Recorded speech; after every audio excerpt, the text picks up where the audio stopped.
Tahukah anda, setakat tahun 2025, Malaysia ada lebih 30,000 homestay. Tapi, data juga menunjukkan setahun sekitar 100,000 pengunjung homestay berdaftar.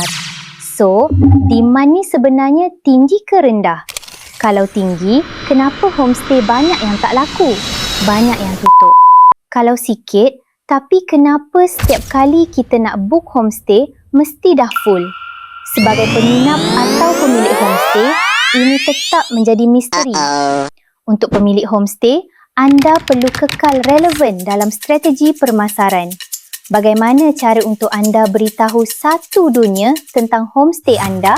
Untuk mereka yang nak book homestay pula, tidak ada istilah terlalu awal untuk book homestay. Cuba untuk book homestay 4 hingga 5 bulan lebih awal supaya kita dapat tarikh yang kita nak. Kebanyakan homestay akan berikan refund sekiranya kita nak tukar tarikh, asalkan ia buka last minute. Jelas? Klik follow untuk lebih fakta menarik tentang homestay.